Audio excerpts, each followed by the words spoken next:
welcome to the show, guys. I'm your host, Cody Crane.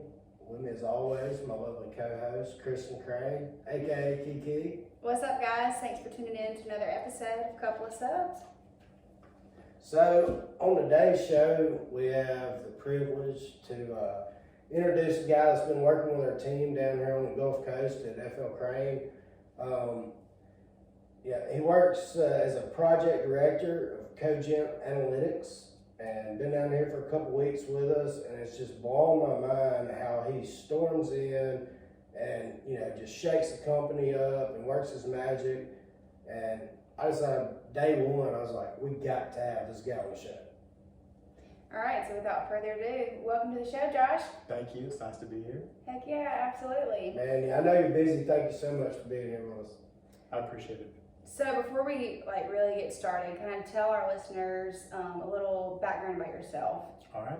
So I went to the Citadel, which is the military college of South Carolina. After that, I went into logistics and operations inside of logistics, and I did that for several years.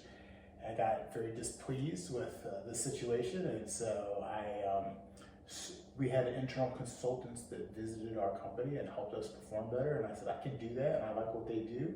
And so I tried my hand at consulting, and it fit great for me. And so I really enjoyed the work. I enjoyed the clients. I enjoyed the challenges and the problem solving. And I said, this is for me. And that's what I've done ever since, with the exception of a short stint in manufacturing and logistics management. Yeah. So, but you're from California, right? Southern California? Originally from Southern California. Grew up in all over the place, but St. Louis mostly. Okay. You're back there, been there for how long now? We just moved back last year, so. Gotcha. Yeah. Getting into the swing of things there. Yep, kind of replanting, I guess, is what we call it. Yeah. So you did a little while in the military too, right? Very briefly, yeah. So.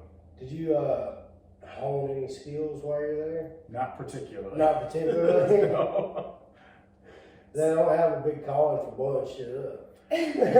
Not particularly, no.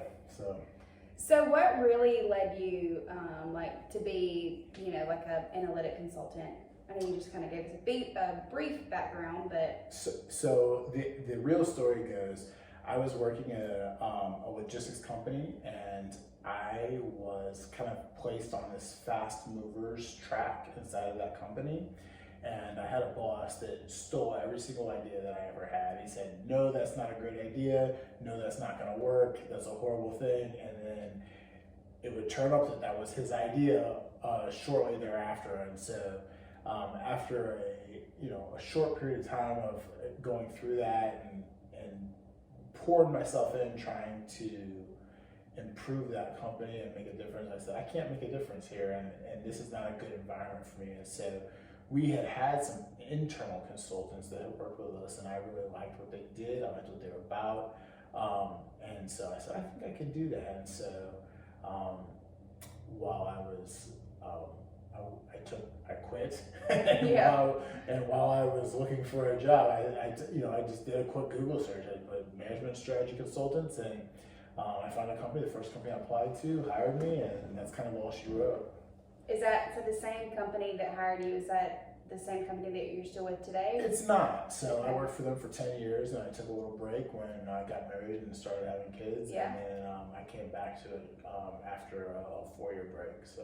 Okay. So I kind of go back to what I was saying a minute ago, how impressed I was in the short time, like the first day, 2 days that you came into FL Crane. I mean, you were shaking things up, you're immediately pointing out flaws that, obviously have been going unattended, and coming up with procedures and processes to come and, it just blew my mind away. Like day one, it's like, all right, I see this, I see that, I see this is how we're going to start to fix this. Like, tell us a little bit about that. Like,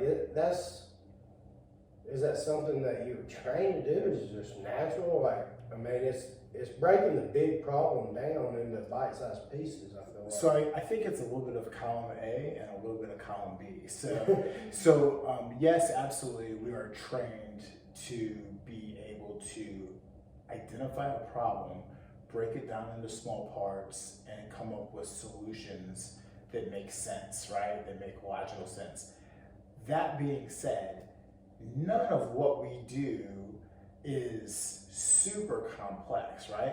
It is, I mean, there is complexity to it, but management strategy consulting comes down to having a plan, developing a plan, and making sure that that plan hits the target, right? And so, kind of, if it doesn't make dollars, it doesn't make sense, right? A lot of times, and so that's kind of stage one. And stage two is if you can balance a checkbook, and you can keep track of, you understand how to keep track of your money, you can probably do this work, right? And so, you know, I think a lot of people make it more complicated than it needs to be, or they try to church it up and make it, you know, to be a bigger deal than it needs to be. But you do need to be analytical minded. You do have to have a passion for problem solving.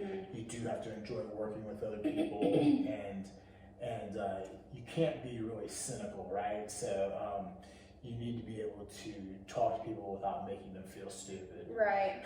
So, yeah. So whenever people hire you, you know, they hire you because there's a problem or problems or things that can definitely, you know, be better in their companies.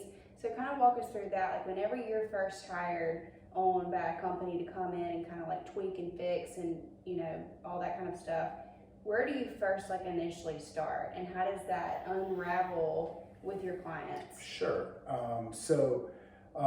Just like any other company, we have salespeople, right, that are making calls and they are reaching out to people who we feel like are potential clients or potential future clients. And so not every client that we work with has problems. Some people are in good shape and they just want to be better, but they don't have the capacity to do that because they're fully involved with whatever else they're already doing. So from that standpoint, it's just establishing a relationship and a need. And from there, once what happens, we come in and we do something called a discovery. And so we just take a little peek behind the curtain and we look at your business and say, here's what we saw. Here's where we think we can help. Is that something that interests you? And so it's really very simple, right? It's a yes or a no conversation. And Right. so there's a value proposition, obviously, which is that we guarantee our work.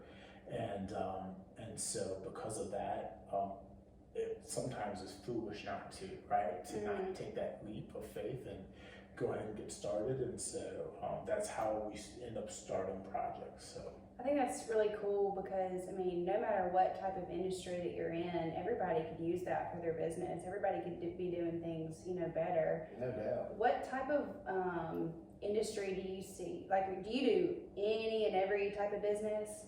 we do. Are you industry specific? We do. We do have, our company in particular, this company in particular has a specialty, which is basically architectural construction and engineering, and then building subcontractors. So, Okay.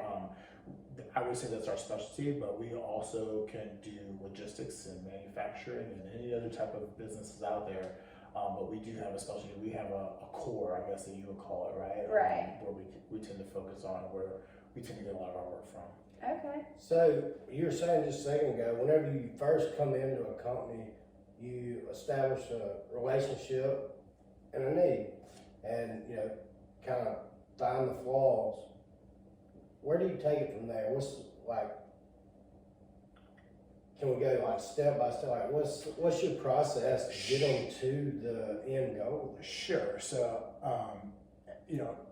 we generally tend to work with companies that are private businesses and not publicly traded companies.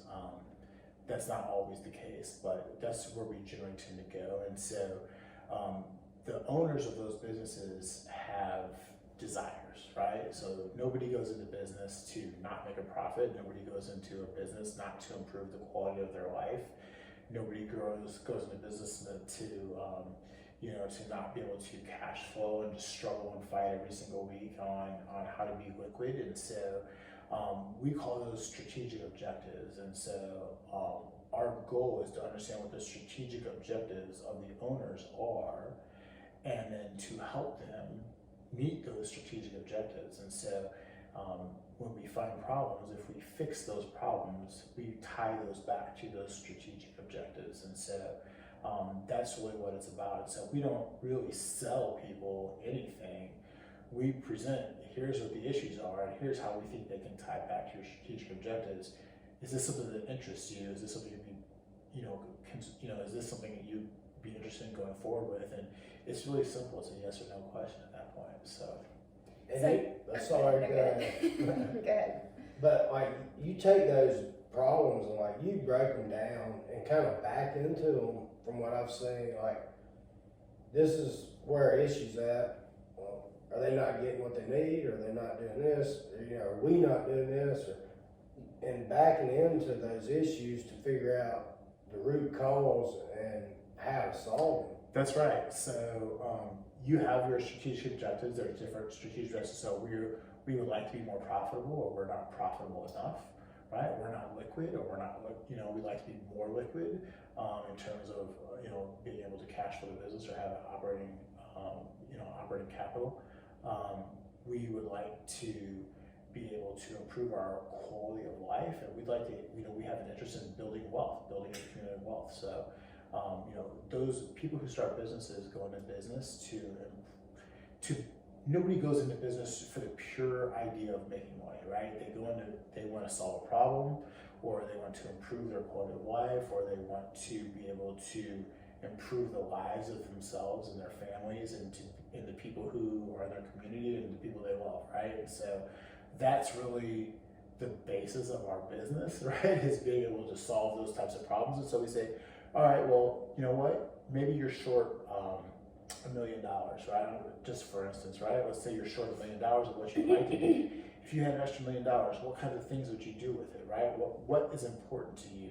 And so that's where the conversation starts is, what would you do if you had an extra $1 million? Would you invest it in your business? Would you take care of your family? Would you set up a college fund? Would you put succession planning in place for your business and figure out how you want to sell it when it reaches a certain level of profitability and revenue?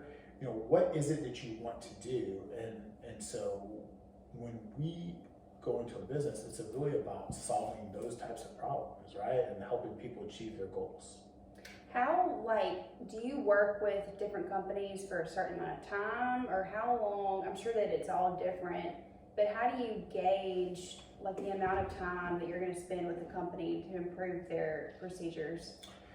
So when we do something called a discovery, so our discovery is something which is basically kind of a peek behind the curtain, if you will. Mm-hmm. And so it's 2 to 3 days, and we're looking at financials, we're looking at operations, we're looking at business development and sales, and we're looking at organizational structures, right? And so when we look at those things, we say, you know what?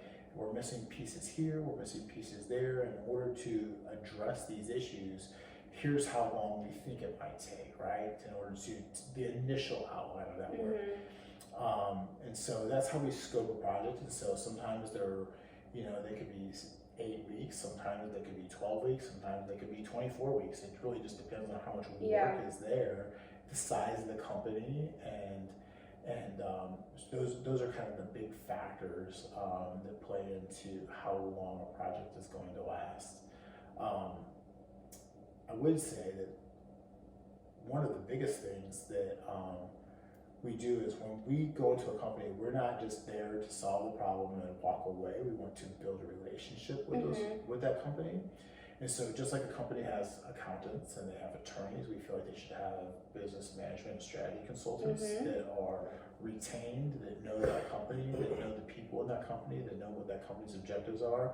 And so, we do great work when we come into a company, and when we leave there, we hope that we've added so much value and changed the trajectory of that company that they want to keep doing business with us, and we have a relationship with them that's ongoing in the future. And so we let you guys do the vast majority of the work after that initial high intensity phase. We do follow-ups that are periodic follow-ups throughout the year, and then we do a rediscovery at the end of that year. And so we say, well, let's kind of reassess where we're at and talk about what we need to do going forward. And so that leads to new engagements. And so we get a lot of work off of our previous work. Yeah, okay, that makes sense. Yeah. Well, give us an example of a time where you've gone into a company, you know, they've asked you to come, they've hired you, and you've come in and done an assessment, and it's just been an absolute cluster. How have you, kind of walk us through that and how you've you don't have to give the name, of course, but how you've helped to transform a business? Sure. So, you know, a lot of times, I would say, you know, maybe half or maybe slightly more than that, we go into a situation where the company is not performing like they want to.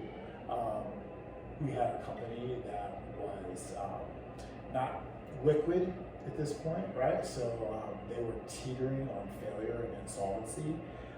They asked us to come in and, you know, they asked us just to tell us, should we file for bankruptcy or do we have a chance? Yeah. And so we went in and did an assessment and said, we think your best situation is to file for bankruptcy. Really? We did. And That's gotta be hard to tell somebody. it is. It's incredibly hard to tell someone if you understand the amount of time that people put into their businesses and the time away from their families they pour into it, and kind of the blood, sweat, and tears, if you will.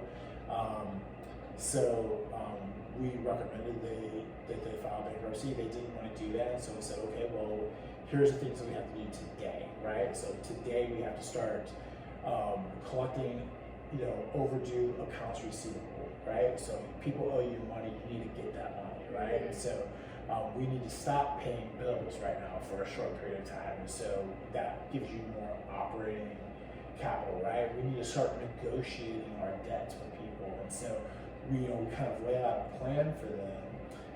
And so, you know, in this particular company, we were able to get them cash flow enough that they decided they didn't want to declare bankruptcy, and we decided they didn't need to declare bankruptcy. So they were able to kind of fight themselves off the mat. And so now, at this point, you know, they've done enough that they're not in danger of going out of business at this point. And so now we're trying to help them kind of get back to profitability at this point. So they're liquid, but they're not profitable. We're trying to get them back to profitability at this point. So that's an example. That's one example that I can think of right off the top of my head. And the big thing is this: we don't tell people what to do, right? We give them options, and we let them decide what option is best for them. And so I think that's one of the things that people like about it is you're a business owner, you risk a bunch of money, right, and capital and effort and time, and so we don't treat people like children, right? We treat them like grown-ups and entrepreneurs and people who are intelligent and people who understand markets and economies, and so we present options and we let them choose the option that is best for them. It sounds like it would make a really cool TV show. There's a few of them out there like that right now, right? There are. But like not specifically in the construction industry. I mean, that would Yeah, be not cool. necessarily, but I think like there's one with like restaurants, Yeah, and, stuff like that. That's Yeah. what I've talked to a couple of friends, told them that we got Cogent Analytics here this week, and tell them a little bit about what y'all been doing for FL Crane, and what is it? Like, what are they doing? I was like, man, best way, you ever seen Bar Rescue? Yeah. Yeah. Well, the guy comes in and he's like, oh, this is a mess, and like, we gotta do this, we gotta do that. It's like, from what I understand about it, that's a simple way of explaining it. I don't think it's a bad way of explaining it, right? So Yeah. I mean, it comes in, gets you back on track. Yeah. that's right. So you just told us about, I guess, kind of one of the businesses you work with is like very memorable to you. Get them out of a bankruptcy situation, and I guess I also wanted to ask, like, what is? So I know you work with some big dog companies, and the people that you're direct reporting to, or they're used to being the smartest person in the room. They're the CEO, owner, managers, or they're used to being the top dog in the room.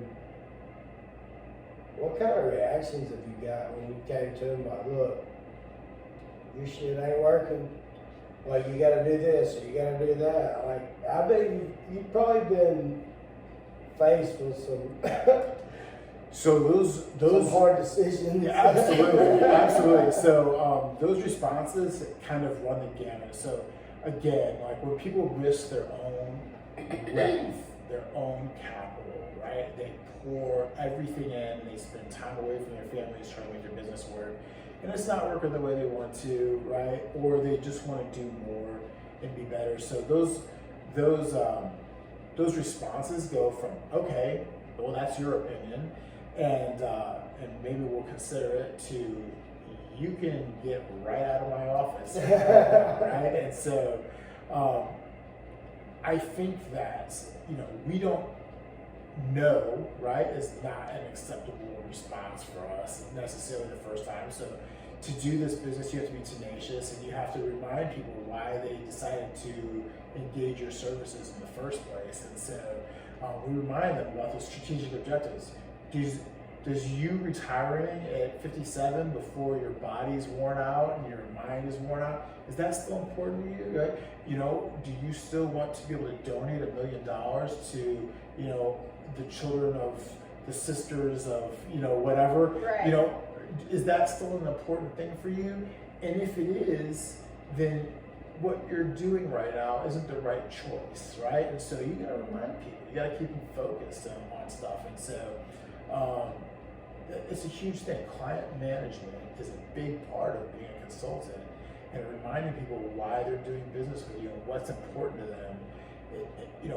What tends to happen is that when you tell people that everything is not perfect, they know that already, right? They already know. They know that things aren't right, but there's still a part of us, right? All of us, right? No matter how humble we are, or no matter how in tune with our business are, that doesn't really want to hear that we didn't do it the right way, or that we could have done it better. And so, that's the hard part. And I think the other thing is that people who run businesses and own businesses have something called the burden of command, right? Which is, I employ people, and I want those people to be able to improve their lives. I'm responsible for bringing in work that's going to keep them employed and fruitful and prosperous. And so that means something to those people, right? And so when it's not going well, or it could have been done better, and you're letting them know that, they take that personally, and I think they should, right? Like, I think they should take that personally. It's not a small thing to employ people and to help people, earn a living. And so you want to make sure that your people can support their families, and they can take care of their basic needs when you run a business. And so, but you also want to be able to take care of yourself and be able to take care of your needs as well. And so there's that balance that they struggle with, and so, I think that's kind of what it comes down to as far as that is concerned. So. That made me think about something. I was working in the yard the other day, actually listened to episode 2 of our 3-part series of FL Crane deal. Listening to my dad talk, and we asked him, because he had seen the big rise in casinos in those days, and then the downfall of the early 2000s, and then seen it come back up. And we were asking him, like, what was the hardest part of that downturn? And he said, you're responsible for 600 employees, that's 600 families. You're responsible to make sure that they have food on the table. And so he went through, I remember he said him and my grandfather both cut their pay in half first. And then they cut all office employees, estimators, project managers, cut everybody's pay in half. But right before they ever had to take any money out of the field for those guys, the economy picked back up. And then he got, everybody got everything back, but the guys slinging the hammer, he ain't taking a dollar from them. Yeah. That's right. I mean, there's a huge amount of sacrifice that goes with owning a business and running a business. My granddad actually retired, and he went no pay, but he still shows up every day, 5 a.m. That's passion. There's a Yeah. difference. Yeah. So there's a difference between passion and sacrifice, right? And so someone who's retired and has what they need and they're comfortable, but they show up every day, that's a person who is driven on passion, right? And then there's the other part, which is a sacrifice, which is knowing what needs to be done to take care of the basic needs of everybody else and putting others before yourself and knowing that if I take care of my people, they're going to take care of me, right? And so That's the motto of NFL currently.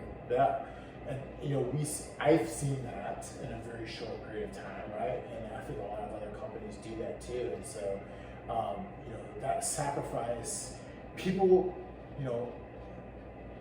recognize the sacrifice. And there's some people who are entitled; they feel like you owe that to them, right? And you can never fully get rid of those types of people, right? But I think when you are truly sacrificing and you are really putting other people's interests before you and taking care of yourself, taking care of them before you take care of yourself, they recognize that, and those become your very, very best and most loyal employees. So, I couldn't agree more. What's your favorite part about what you do? Well, I like learning, and so as much as I teach people about different aspects of their business or different parts of running a business, I think I learn so much every time I go to different places. I love seeing how each of the businesses run, what makes them drive, understanding how the different people work there, meeting new people. I really am driven off of that. Mm-hmm. I think it helps if you're an extrovert in this business, Yeah. And you like talking to people and you get your energy from other people, which I do. And so, all of those things help keep you going. New problems, new challenges. I think that people who tend to work in management and strategy consulting tend to be, we'll call them fast twitch people, right? Mm-hmm. So we tend to work pretty quickly. We like a lot of challenges. We like solving those challenges. We like seeing all that stuff get done. And so, I used to, as an example, right, as a child, I used to love reading magazines and comic books because I could finish the whole entire thing and I had that satisfaction of being able to complete something, Yeah. as opposed to like an 800-page novel. And so it wasn't like I couldn't read Moby Dick. I just didn't want to. I Yeah. couldn't finish it, It'll take all week. Yeah. Oh, that's funny. Well, what advice would you give to like business owners and managers who maybe you're not in a position to hire a consultant, but just a little piece of advice to help strengthen their business and that sort of thing? I would keep it simple, right? And so I would say the most important thing is to make sure that you understand your sources of revenue and that you're able to market to your sources of revenue and that you can feed, right? You can bring in more work than what you're going to consume in costs, right? So it's a very basic concept. Mm-hmm. A lot of small businesses in particular run off their checkbooks and out of their checking accounts. And so understand your cash position, right? So how much money is coming in, how much money is going out, who can I afford to pay and not pay, right? And who owes me money, right? Yeah. And make sure that I stay on that money. And so making sure that you are liquid and you are solvent, those are the two most important things. After that, everything else is negotiable, right? You gotta be able to pay your bills and you gotta be able to keep the lights on, right? So. Well, speaking of cash, so before we started this podcast, we were outside chatting, and you had mentioned a rule of thumb, the cash rule. Y'all were, you were pronouncing it with a K. What was it? Knowledge? Yeah. So the cash model, right? Yeah. So the cash model is a way to assess people inside your business and to understand the needs of your business in terms of what your people should be able to do and how you should be able to, how you hire people in your organization and what you should train in your organization. And so the cash model is knowledge, attitudes, skills, and habits. And so you can hire attitudes and habits. Those things are very difficult to change. And so you hire those things in your company. Those things are very, very hard to change. And I don't know if you can ever really change them, right? Like you may be able to modify your behavior as far as those are concerned, but those things are shaped by how we're raised, our family, and where we grow up, and our culture. So those are very hard things to change, and you might be able to get somebody to modify their behaviors as far as those are concerned, but maybe never their true beliefs. Mm-hmm. Skills and knowledge are easy to transfer to people. You break them down into small pieces, into reasonable steps, and you transfer those over to people, right? And so, you can teach just about anybody any type of skill if you break it down the right way and you have the right type of structure and method to transfer that skill. The character-driven things, right? Like we talk about, like having drive and motivation and a desire to please people. Like those are things you have to hire into the companies. Yeah. I like that. That's pretty solid advice. It really is. The cash model. So it's knowledge, attitude, skills, and habits. That's You right. hire attitude and habits, and you teach skills and knowledge. That's like right. it. It's pretty good. Yeah. Yeah. If you didn't hear that, cash. Cash with a K. That's right. So, I know one thing I wanted to ask before we get out of here, to leave us and our listeners, we've never done this on the show before, but leave us with a little bit of a challenge. Because I know each day whenever you leave the office, you leave us with homework. Yeah. So I want you to do that for our listeners. Leave all our listeners with a little bit of homework to do. And I ask, what would you tell anyone who is running a business, managing a business, or one day hopes to manage a business? Every morning whenever they are, not every morning, maybe tomorrow morning, walk into work, what's the first thing they need to do to take a good temperature check on how they're ticking? Well, I think there's two different things that are happening there, right? So my homework, right, that I would assign to you is that spend one less hour watching TV, one less hour decompressing, one less hour doing nothing or gabbing on the phone, right? And spend one more hour a day investing in yourself, right? Teaching yourself new skills, upgrading your skills, whether it's going back to school, right? Whatever it is, you need to be constantly upgrading your skills. The world changes, you have to change at least as fast as that's happening, right? And so, those who don't innovate, they die, right? You don't have to change. You don't have to change, but you also don't have to be here, right? And so, I think that's one of those things that you have to do is invest in yourself and be planning on your next moves, right? And so that time that you could spend watching TV or listening to radio, those are not necessarily great uses of your time. And so there's a little bit of sacrifice that we talked about that goes into that. And so you have to be really focused on long-term goals. And we are, as a culture, so invested in the immediate payoff as opposed to the long-term goal. And so you've got to really be focused on what's long-term. So that's my homework for people is to spend one more hour a day invested in themselves and bettering themselves. As far as the one thing that I would tell them to do, right? Tomorrow, that might help them point out an unknown flaw or some way to get better. The one thing that you have to do is be able to set goals, right? So a lot of people say, I want to be better.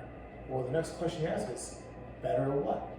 How much better, right? And so your goals need to be set in different areas of your business that are important to driving those strategic objectives that we talked about earlier.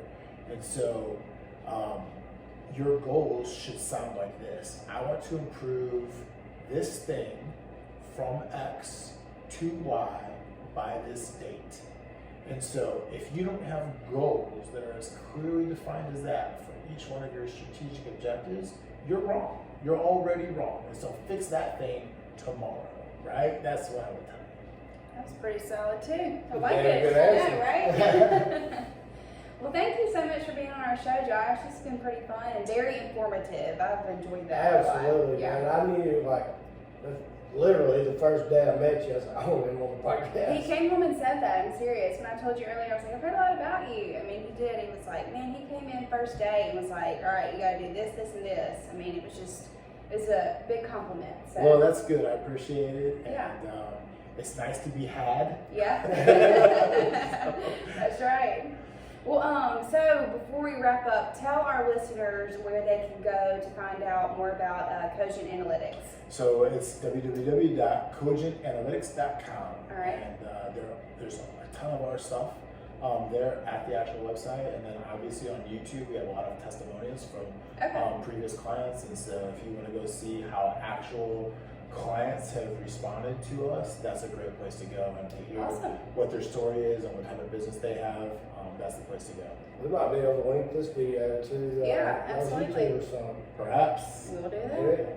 I know that, without a doubt, anybody that's been listening today, if you run a business, manage a business, have intentions to one day, if you haven't gotten some out of this podcast, go back and listen again. Yeah.